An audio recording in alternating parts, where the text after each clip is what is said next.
بسم اللہ الرحمن الرحیم۔ سیرت نبی کریم صلی اللہ علیہ وآلہ وصحبہ وبارک وسلم وصلی علیہ۔ مسلمانوں کی مدینہ سے روانگی۔ رسول اللہ صلی اللہ علیہ وآلہ وسلم نے خواب دیکھا کہ آپ صلی اللہ علیہ وسلم اور آپ صلی اللہ علیہ وسلم کے صحابہ مسجد حرام میں داخل ہوئے۔ آپ صلی اللہ علیہ وآلہ وسلم نے خانہ کعبہ کی کنجی لی اور صحابہ سمیت بیت اللہ کا طواف اور عمرہ کیا۔ پھر کچھ لوگوں نے سر کے بال منڈوانے اور کچھ نے کٹوانے پر اکتفا کیا۔ آپ صلی اللہ علیہ وآلہ وسلم نے صحابہ کرام رضی اللہ تعالی عنہ کو اس خواب کی اطلاع دی تو انہیں بڑی مسرت ہوئی اور انہوں نے یہ سمجھا کہ اس سال مکہ میں داخلہ نصیب ہوگا۔ آپ صلی اللہ علیہ وآلہ وسلم نے صحابہ کرام کو یہ بھی بتلایا کہ آپ صلی اللہ علیہ وآلہ وسلم عمرہ ادا فرمائیں گے، لہٰذا صحابہ کرام بھی سفر کے لیے تیار ہو گئے۔ آپ صلی اللہ علیہ وآلہ وسلم نے مدینہ اور گرد و پیش کی آبادیوں میں اعلان فرمایا کہ لوگ آپ صلی اللہ علیہ وآلہ وسلم کے ہمراہ روانہ ہوں، لیکن بیشتر اعراب نے تاخیر کی۔ ادھر آپ صلی اللہ علیہ وآلہ وسلم نے اپنے کپڑے دھونے مدینے پر ابن ام مکتوم رضی اللہ تعالی عنہ یا نمیلہ لیسی رضی اللہ تعالی عنہ کو اپنا جانشین مقرر فرمایا اور اپنا قصبہ نامی اونٹنی پر سوار ہو کر یکم ذی القعدہ 6 ہجری روز دوشنبہ کو روانہ ہو گئے۔ آپ صلی اللہ علیہ وآلہ وسلم کے ہمراہ ام المؤمنین حضرت ام سلمہ رضی اللہ تعالی عنہ بھی تھی۔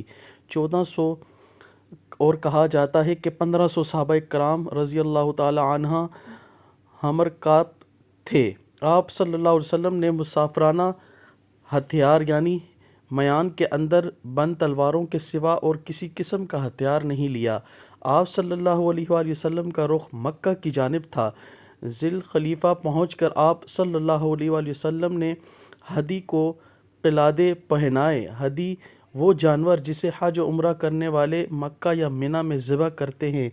دور جاہلیت میں عرب کا دستور تھا کہ ہدی کا جانور اگر بھیڑ بکری ہے تو علامت کے طور پر گلے میں قلادہ ڈال دیا جاتا تھا، اور اگر اونٹ ہے تو کوہان چیر کر خون پود دیا جاتا تھا۔ ایسے جانور سے کوئی شخص تعرض نہ کرتا تھا۔ شریعت نے اس دستور کو برقرار رکھا اور عمرے کا احرام باندھا تاکہ لوگوں کو اطمینان رہے کہ آپ صلی اللہ علیہ وآلہ وسلم جنگ نہیں کریں گے۔ آگے قبیلہ خزاعہ کا ایک جاسوس بھیج دیا تاکہ وہ قریش کے عزائم کی خبر لائے۔ عفان کے قریب پہنچے تو اس جاسوس نے آ کر اطلاع دی کہ میں کعب بن لوی کو اس حالت میں چھوڑ آ رہا ہوں کہ انہوں نے آپ صلی اللہ علیہ وآلہ وسلم سے مقابلہ کرنے کے لیے احابیش حلیف قبائل کو جمع کر رکھا ہے اور بھی جماعتیں فراہم کی ہیں، اور وہ آپ صلی اللہ علیہ وآلہ وسلم سے لڑنے اور آپ صلی اللہ علیہ وآلہ وسلم کو بیت اللہ سے روکنے کا تہیہ کیے ہوئے ہے۔ یہ حبشی لوگ نہیں ہیں جیسا کہ بظاہر لفظ سے محسوس ہوتا ہے، بلکہ بنو کنانہ اور دوسرے عرب قبائل کے چند شاخیں ہیں۔ یہ حبشی پہاڑ کی طرف منسوب ہیں جو وادی نعمان عراق سے نیچے واقع ہے۔ یہاں سے مکہ کا فاصلہ 6 میل ہے۔ اس پہاڑ کے دامن میں بنو حارث بن عبد مناطہ بن کنانہ، بنو مطلق بن عیا بن سعد بن عمر اور بنو الہون بن خزیمہ نے اکٹھے ہو کر قریش سے عہد کیا تھا اور سب نے مل کر اللہ کی قسم کھائی تھی کہ جب تک رات تاریک اور دن روشن ہے اور حبشی پہاڑ اپنی جگہ برقرار ہے، ہم سب دوسروں کے خلاف ایک ہاتھ ہوں گے۔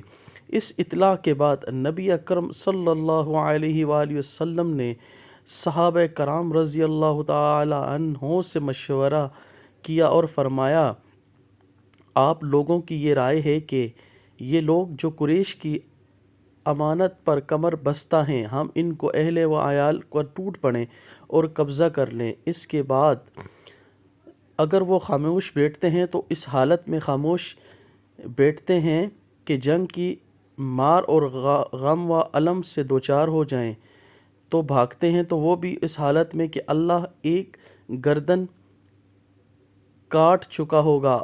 آپ لوگوں کی یہ رائے ہے کہ ہم خانہ کعبہ کا رخ کریں اور جو راہ میں جاہل ہوں اس سے لڑائی کریں۔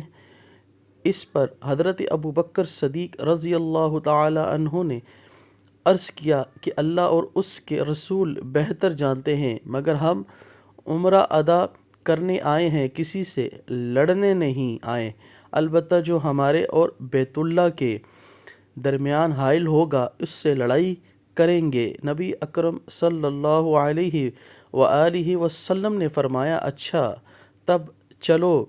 چنانچہ لوگوں نے سفر جاری رکھا۔ اللہ پاک ہماری اس کاوش کو قبول فرمائے جو ہم آپ کو گاہے بگاہے معلومات دیتے ہیں۔ آپ سب سے گزارش ہے ایسی معلومات حاصل کرنے کے لیے ہمارے چینل سے منسلک رہیں اور ہمارے چینل کو سبسکرائب اور لائک کیجیے۔ جزاک اللہ، شکریہ۔